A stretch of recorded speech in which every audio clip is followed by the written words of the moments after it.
हिंगोलीच्या हळदीला आंतरराष्ट्रीय स्तरावर ओळख मिळावी यासाठी जिल्हा प्रशासनाने एक अनोखा उपक्रम हाती घेतला। हळदीपासून तयार करण्यात आलेल्या विविध उत्पादनाचा आकर्षक भेटवस्तू संच तयार करून तो राज्यातील मान्यवरांना देण्याचा निर्णय घेण्यात आला।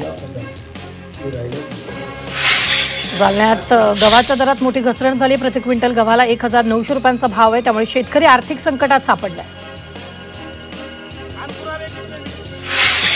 जालना बाजार समितीत हरभऱ्याची आवक मोठ्या प्रमाणात सुरू आहे। ढगाळ वातावरणामुळे सध्या ग्रामीण भागात हरभरा मळणीचं काम वेगात सुरू आहे, त्यामुळे दररोज 4 ते 4.5 हजार क्विंटल हरभरा बाजारात दाखल होतोय।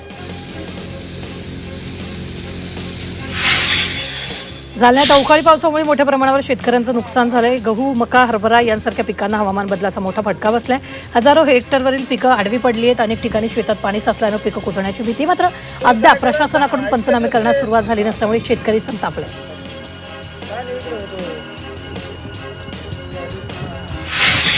लिंबूंच्या दरात मोठी वाढ झाली आहे। लिंबू प्रतिनग 15 रुपये दरानं विकले जात आहेत। उन्हाळा वाढल्यामुळे लिंबूच्या मागणीत वाढ झाली, मात्र लिंबू महागल्यामुळे सरबताचे दर वाढण्याची चिन्ह आहे। जालना कृषी उत्पन्न बाजार समितीत नवीन गव्हाची आवक वाढली। दररोज 20 ते 22 हजार पोत्यांची आवक वाढली, त्यामुळे महिनाभरापूर्वी गव्हाला क्विंटल मागे 3000चा भाव मिळत होता, मात्र आता गव्हाचे दर क्विंटल मागे तब्बल 1000 रुपयांनी घसरलेले आहेत। परिणामी शेतकऱ्यांना मिळणाऱ्या बाजारभावावर नाराजी व्यक्त केली जाते।